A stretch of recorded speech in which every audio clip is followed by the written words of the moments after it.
Moving on to our next show, Apple TV, Silo, Season 2. What a great season. From Season 1, you felt like they just could not top it. Was Season 2 better than Season 1? No. Season 1 just had more backline story. But Season 2 told the story of the backline story for Season 1 to make it all one big picture. Not better than Season 1, but hey, very good Season 2. Very good Season 2. Starts off like we said, Juliet was sent to clean. Survived the cleaning, because most time you die of the toxic poisonous gas once you leave the silo out in the real world. Juliet survives due to Walker being able to get in contact with her wife to change the tape out that day on Juliet's suit to not allow any gas to get inside of her suit. Makes it over to Silo 17, meets Solo. Found out there are 3 or 4 other people in that silo. With solo, 2 the words. In that silo, finds out, saves that silo. Forms a good bond with Solo. Solo pretty much figures out his back end story. We thought Solo was the last one that was the head of IT that escaped the pretty much rebellion of the members of the silo. Solo had to watch his father die on accident by the sheriff because the sheriff wanted to get in the vault, and he just locked himself up in the vault. Now, as the rebellion goes on, you find out that there were some parents that hid during the rebellion because they had children. They tried to get in the vault. Solo had to kill them because he felt like they were going to kill him, or they were going to get the secrets of what was inside the vault and pretty much try to take over the silo.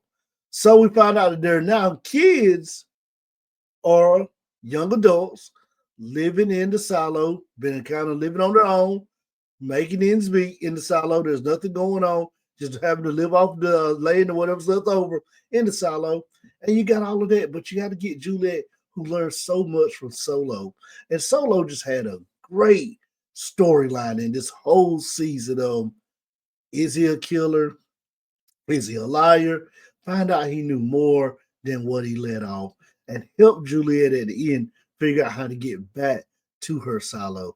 So you got that whole story going on. Then you got things going on in Juliet's old silo. You got people getting upset because they think Juliet's still alive. They think that the founders and the mayor lied to her. You got the mayor who's pretty much stripping everybody their power and giving them new power.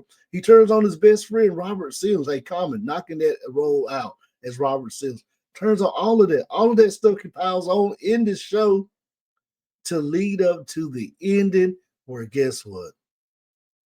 Solo tells Juliet about the safe mode. Now, we had just found out about the safe mode in episode 9 when Lucas, and not no kin to me, goes to the bottom of the water under the silo where everybody thinks it's just all water, finds out there's a vault, goes in the vault, and the vault tells him, and the people at the vault tell him, once I let you in to let you see this, and you gain all of this knowledge, you cannot share it with nobody.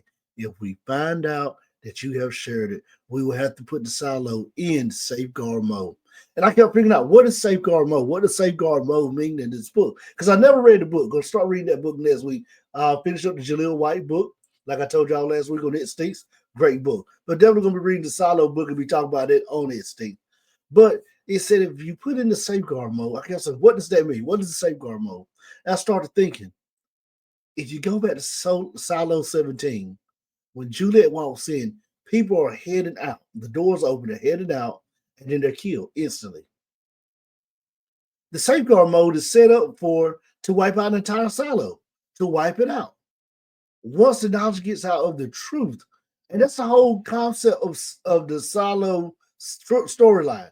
And the silo show is the founders that built these 51 silos don't want you to know the truth.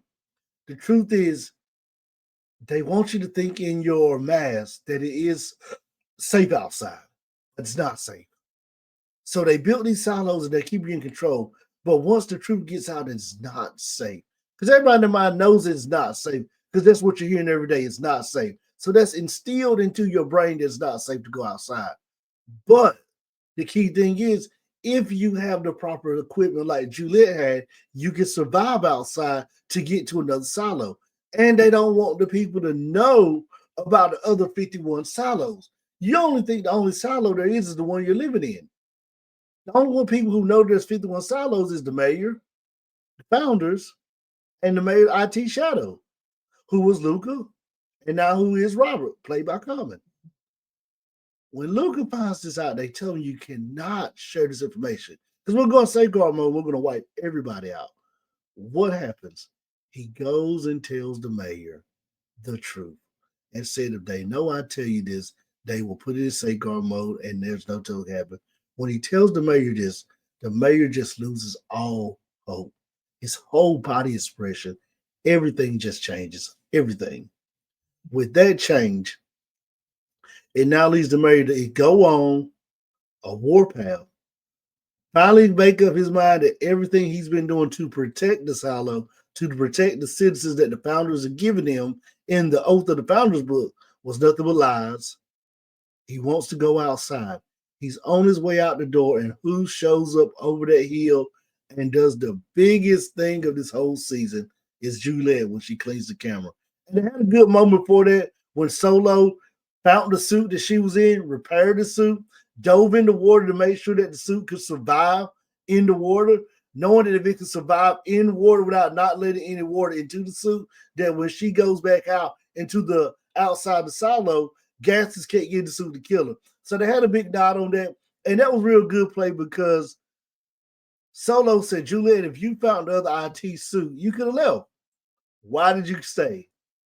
And she pretty much solidified, said, I stayed to make sure you was okay, Solo. Another good moment right there have heard Solo. Don't think this will be the last we see of Solo. Solo, I think, has figured out by going through that bottom vote that you can get the other silos without having to go outside. But that's another spoiler for season 3 if we see that. So you got the mayor. He's on his way out. Juliet comes back in. They both get caught in the second phase, walking back in to try to save the silo of the fire when the fire shoots up and all the stuff going on. So that makes you wonder, did Lucas give out the information to Robert about the safeguard mode? Did the AI talk to Robert's wife and go into safeguard mode in the silo? All those questions are burning right now. Then right at the end, the last 5 minutes, I thought I was watching a whole different show right now. So watching a totally different show because I didn't think this was silo. You go back to the past tense in the past days before the silo, and you see the congressman who's a senator from Georgia meeting a journalist. And now some key things in this scene was A, they asked the guy, is it safe for you to go in? Okay. It's kind of question right there. So ask about is something going on that they know about in the government on Silo that they haven't told everybody yet. When he asked the guy safe to go in, have you met the clearance? Then you see a suit hanging up in the back. Then you see him give the reporter the Pex toy that we seen in season 1 of Silo. So all of that combined together makes you wonder what's going to happen in season 3. I got some theories. Number one, I think they didn't go into safeguard mode, or if they do go into safeguard mode, Juliet's going to tell the mayor how they can save the silo. So I think the mayor's going to go from being the antagonist to now becoming the protagonist sidekick to Juliet to save the silo. Think Robert's going to take the power because he's the IT shadow now. Season 3, he's going to take the power and just go on a power struggle and a power hunger because once again, he's been put as a side player. He was the mayor's IT shadow. The mayor now gave that position to Luca. Luca took the position and resigned from it after going and seeing what was told him in the vault. Now Robert has it.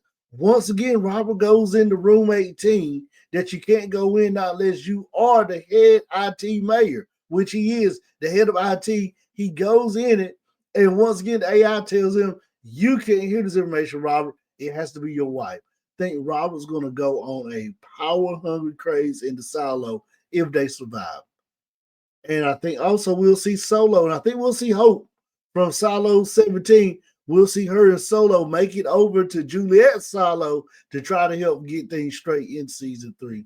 Can't wait for this show to come back out. They're already filming right now. Season 3 will be dropping 2025 on Apple TV.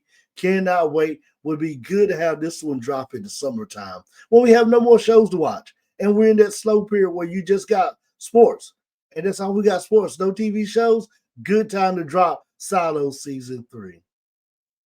Now, before we get ready to get out of here, let's go to the third show we want to talk about. Squid Games Season 2 on Netflix. So we had a Disney Plus show, we had an Apple TV show, and now we're wrapping up with the Netflix show. Squid Game Season 2. What a great show. 7 episodes is all you need. The first one, you needed those 10 because every episode was a game. And every episode built to the final game where our favorite player, 426, wins the money. Well, now, as we said last week, it was about player 426 on the Squid Games, who pretty much now had won the money. Now he's going, no, 456. Now he's going and from the guy that we didn't like because of the lifestyle he lived, getting that money from his mom, using it to bet on a horse race, winning the horse race money, husband taking his daughter out, getting pickpocketed by another girl that he would meet in the Squid Games later on. All of that we did like about this guy. We thought he was the world's sorriest father. So now he had that story, that triumphant story in season 1 of he became the guy. Yes, he cheated one game when he cheated the old man, but he learned his lesson. But he became the guy of, I'm going to do it right. I want to be the guy who's doing it right. And he ended up winning the Squid Games. And you're like, at the end of this, yes, our guy won it. He's got the money. He can take care of the sick grandma. He can stop his daughter from getting flown over to the States with a mom and a new dad. His mom, his ex-wife is married a new guy, so we can stop all that. And you're cheering. And then he goes back. He stops, does the board of play. And they pick up from there on season 2 and they just knock it out the park with all 7 episodes. Because now it goes from he's been on the hero's journey. And I talk about it a lot of these things because that's what good TV makes. The hero going on that journey of redemption and getting things and finally getting the big payout at the end to now saying, we're going to shut down this operation. And it leads back to that story he had with the man with the black mask right before he received the money when he said, you bet on horse racing to watch horses win. We bet on y'all to see who will win, just like horse races. He said, so you're comparing us to an animal, to a horse. He said, yeah. So now he's on the redemption of trying to stop the Squid Games, trying to put an end to it. They do so good. So great with everything in every episode. From him, one of his buddies reconnecting, to the takeover at the end, to losing some of the players, to sacrificing some of the good players in order for the bigger picture. And I thought that was big for him right now because 456 is big from day one when he came back and asked to get back into games. It's been about saving everybody to get everybody out to win so that everybody can leave as one. But as he continues on, he sees that some people you just can't save. So what does he do? He sacrifices a few for the bigger picture. When they find out that he's giving the players an upper advantage of the games, they changed the games. I did like that because I thought we would see the same games from season 1 when we saw the first one, red light, green light. Then they changed 2 and 3. They had a merry-go-round game where you had to run into rooms. They had the same one where you had to take the things and redo the design out of the cookie. Then they had one where you had to do a relay race. Thought that was pretty nice with Squid Games this season. So they changed things up. And I like that because I really thought they were going to do the same games. But if you go back to season 1 when they killed the doctor, same thing with season 2. They want to make it fair. Yes, what they're doing is cruel when they kill you as a loser, but they want to give you the opportunity to play a fair, equal game and try to win it fairly and the right way. So it leads up to the end, the big hostile takeover. And I feel like with 7 episodes, like he's going to do it. He's going to kill the guy. But guess what? Just like in Avengers Infinity War, sometimes the good guy don't have to win to set up another season. Sometimes the hero has to fail. And how does he fail in the last episode? The one guy he trusted the most, player number one, 001, player number 1, is the one that turns his back on him. Felt it was coming, but then I felt it won't coming because the episode before that they do the merry-go-round game. He has to make a decision when he goes in the room with him and the other guy. Only supposed to be two people in the room. There's already somebody in the room. It's either fight or flight.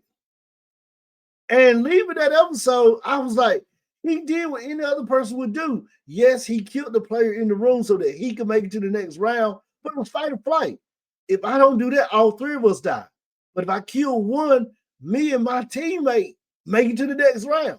So I wasn't mad at that. And I kept seeing what the teammate wanted to tell, but then he found out that he did the right thing by hitting the 0 button, the circle, to stop the games. Because he was getting ready to tell he done that. So when I saw that, I was like, okay, they're building something with it, but I did not think he would turn on our favorite player, 456, on our favorite player to end up now making it where now he's been captured.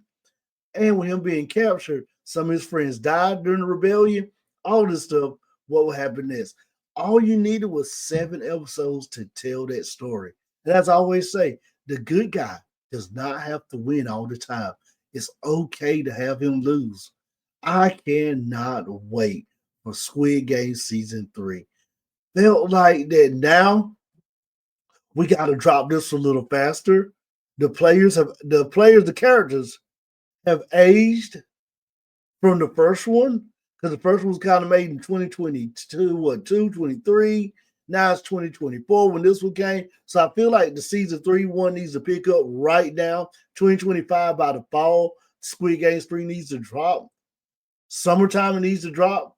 I feel like you can finish and wrap this up because this needs to be the final season because some of the people are getting older, or have him die off and have somebody else carry on the legacy for this. So Squid Games was good. Season 2, it's on the same level as season 1. I can't say neither one of them are better because both of them just been 2 good seasons right there. And it's very hard to follow up when you get a home run on season 1 to follow up with a home run on season 2. But Squid Games, hats off to you guys. Y'all did it. Well, this is Shawn. I hope you enjoyed this week's Instincts talking about Squid Game Season 2, Silo Season 2 on Apple TV, Goosebumps Season 2, but not Season 2 because a whole new era of Goosebumps on the Disney Plus. This is Shawn. I'm signing off, and we'll see you next week on Instincts.